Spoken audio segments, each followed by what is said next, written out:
Hey guys, JB here from Alpha Wolf Consulting, coming to you today with another episode of Stone Dad's Adventures, coming to you today from the Burren River, so just south of Woodgate, which is an absolutely beautiful place that I've just discovered along my travels. And it's really nice here because it's just so calm and peaceful because of the Great Barrier Reef. It blocks out a lot of the swell and surf. So it just gives a really ambient lake feeling to the beach around here, which is really cool. And another awesome thing is it's one of the smaller retiree spots. So it's not overly popular, but it's very popular with retirees. So it's got a very nice, quiet, quaint feeling to it, which is really awesome. Hey, how you going? You catching anything? No. 2 bites, 2 tiny bites, and that's it. Oh, that's no good. What are you doing? Watching yourself walk along? Yeah, no, I do a hiking channel. Yeah. So I just love to record just different hiking trips and stuff like that. Right. Yeah, just so I can record nature and scenery. So a bit like videography, but I also do personal development conversations and content and talk about life and stuff like that, and it's a bit of fun. It's a bit like fishing, it's a bit meditative once you get into it. Yeah, meditation is right in this thing. Yeah. So What are you after today? anything. Anything? Just want to catch something. Yeah. What are you using for bait? Pilchard. Pilchard. I always use prawn. Your prawns come off too easy, don't Yeah, I know. That's the only downside. Sometimes if you get a yabby pump, you can get the yabbies. They're usually really good. you? Yeah. I always find if you use live bait, they just hit it like that, eh? Yeah, live bait would be better. Yeah, But I just bought from the local park there. Just Yeah. some bait. yeah, So we'll come down and give it a go. So. yeah. Nah, alright, well I'll leave you to it. You have an amazing day. Cheers. Yeah, and it's just the ambient quiet of the surroundings are just so nice in the sense of it doesn't have the hustle or bustle of, you know, the city life or, you know, the busy life of society, where you can sort of just relax and it puts your mind in a meditative state. I feel being out here to where you can hear yourself think in terms of your true desires and what you truly want in life and what means something to you, because all the distractions of the external environment are sort of outside of your perceived awareness, which is pretty good. But another awesome thing about Woodgate is it's just south of Bundaberg. So south of Bundaberg is where the saltwater crocodiles stop. So we can't be sure that there's no crocodiles, but hopefully we won't spot any crocodiles. Because the only problem is doing this up in Queensland further north, there is always the risk of a crocodile attack from the ocean. Even though it's only small and light, you do have to be aware of it. And when I say be aware of it, you've just got to be mindful that from water bodies within a 1.8 meter radius is what a crocodile can strike in under 1.3 seconds. So, you know, like right now I've got 2 to 3 meters distance between me and the water, because while it's unlikely that a crocodile I think that is a little crocodile. Whatever. But it's unlikely that a crocodile attack would happen. The distance lowers the likelihood that the crocodile would conceive it as a strike range or a striking distance. So it's not a convenient attack. And that's sort of what you want to do, but you also want to be aware of the landscape. So like right now I'm looking out for, any sort of crocodile tracks, just because I don't know if it was a crocodile or not. If it was only a small one. Like, what's it gonna do? If it's under 6 foot, every day of the week I've got it. Like, it ain't got shit on me. But that's the other thing. But thankfully, being this far south, it sort of stops that being a concern, so that you're able to just relax and enjoy the scenery and everything around. Like, look at how amazing it is out here today. So in this episode, what I'm going to be talking about is something that is very close to me, and it's talking with my ancestors. So I'm going to explain to you a bit about how I talk to my ancestors, but also like how anyone can, and sort of like what it all means, and what I get personally out of it when I'm able to do this. So, it's an important thing to understand that, like, consciousness is the base form of the universe, in terms of like consciousness is the underlying energy of the universe. So like, when we understand this, we just understand that when we die, our consciousness, what we understand as being the conscious awareness of me, of self, doesn't actually die. It is a part of a collective consciousness or collective energy that is the universe. So what we can understand is then we are able to tap in to all previous consciousness through speaking with our ancestors, through speaking with those who have come before us. And to understand this is just understanding metaphysics and like quantum mechanics. So we understand in quantum mechanics that a particle, or whatever they're using as their measurement, can be simultaneously in two places across the universe, no matter the distance, okay, simultaneously without any energy expenditure. So what that means is our thoughts are able to travel across the universe. And this is where metaphysics studies thought and matter. So how thought can influence matter. And when we understand this, we understand that if I feel like I am having a conversation with my ancestors, then if I believe it is real, it is real.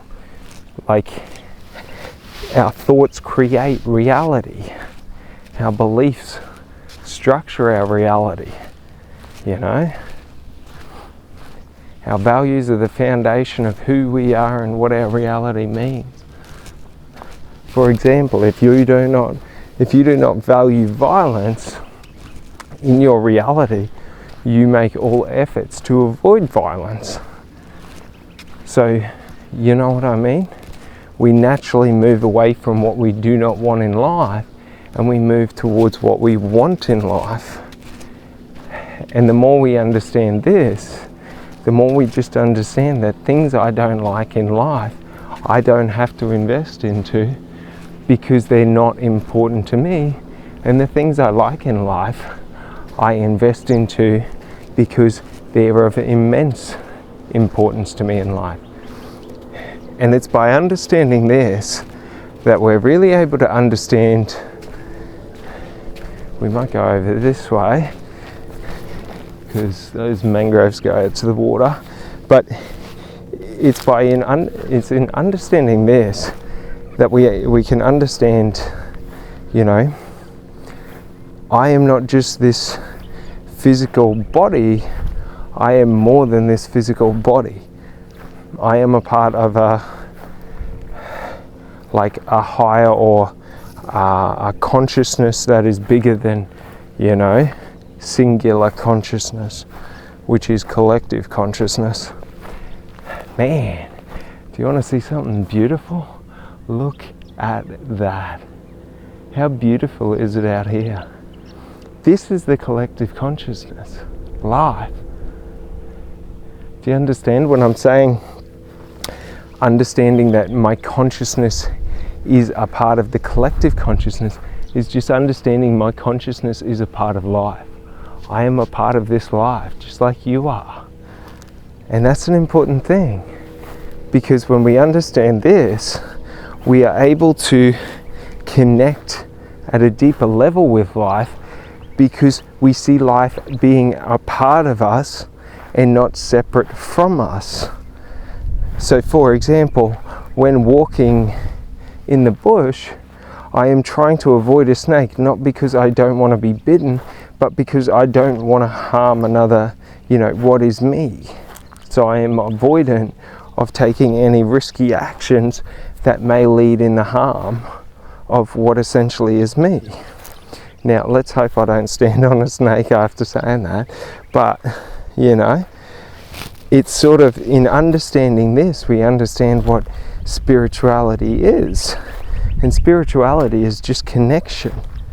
So when we think about like talking to ancestors as being a spiritual process, it means it's a process of connection. So if I try to connect with my ancestors, irrelevant of what anything happens, you know, what happens or anything that happens, if I believe something happened because I'm shaping my reality to that is what had happened, if that makes sense. And that's one of the important things, is just understanding the power of our belief, that our belief is the part of our mind that unlocks our emotions. So if I believe I'm happy, I'm happy. If I believe I'm sad, I'm sad. You know, if I believe my life is negative, my life can never be positive. It can never be anything but negative. So that's an important thing. That, like, when we're doing these practices, it doesn't matter. There isn't anything to gain. The practice and the experience you have while you are doing the practice is what you gain. That's the thing. So we can live life experiencing it as a soul individual, and I am disjointed from all that is around me, or we can live life with the knowing that I am a part of everything that is around me, and everything that is around me is a part of me. There is an interconnection because we are all of the same consciousness. So all life is consciousness. Even inanimate objects are to some degree they're forms of consciousness, because consciousness at its base element is just the transfer of energy. And the universe at its base is the transfer of energy, i.e. consciousness is the baseline of the universe. So all matter, all things in the universe are a form of consciousness. Even like electricity is a form of consciousness. Like, it's just not transferring data, it's transferring physical energy. You know what I mean? Or charge. Man, it is beautiful out here, but Like, that's the beautiful thing about being able to find these national parks. I always struggle to find good places like this where it's nice and open, but you can sort of just be in the bush. Like, you know, we're sort of in the scrub just outside of the bush, and it's quite fun because it just gives you such a more immersive experience into like nature and being a part of nature and being, you know, a part of life. And that's important because when we feel disjointed from life, we feel like we're missing things and we tend to crave outside of ourselves. And that's the problem with having a highly materialistic view on the world, is it's a very, very big on, like, you have to get from external, you cannot get internal. Internal means less than external means. So for example, in a materialistic world, if I live like I'm homeless but I have $1 billion in the bank, like, to a materialist person, I don't have $1 billion because my life does not show that.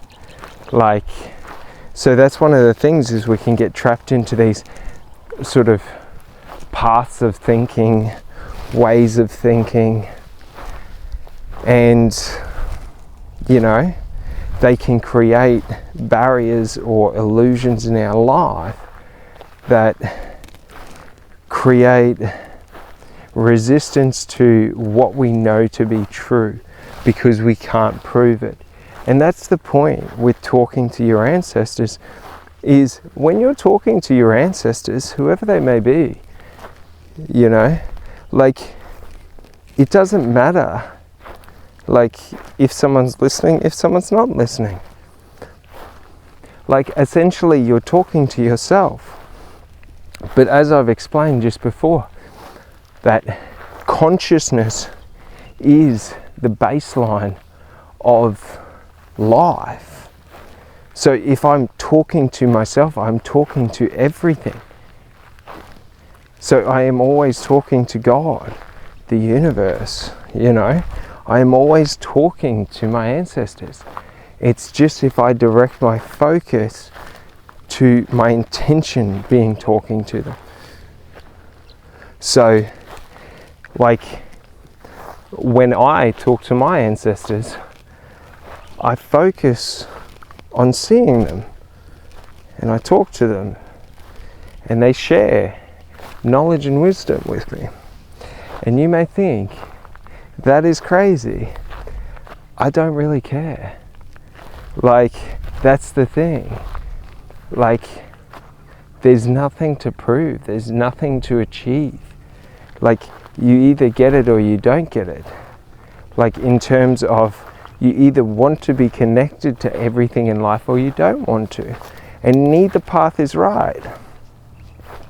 One path believes that, you know, this life is the only life I ever get. And when this life is over, people are only going to remember me for what's done in this life. When in truth, it's an eternal life, because it's just different forms of energy and consciousness. Like, that's the stages of life and death and all of that. Like, it's just different forms of consciousness, because consciousness is just energy transfer. And when you die, your energy doesn't die, it dissipates. Energetic transfer in a different form. So, like, that's the thing. Like, life is pointless in the context of there is no overarching meaning and there is no one go round. Like, reality is reality. Like, the realization of spiritual enlightenment is just realizing that, like, we are not this physical form. We are a part of like the collective form. Because when I think like that, I think about people in a different way. I consider them as much as I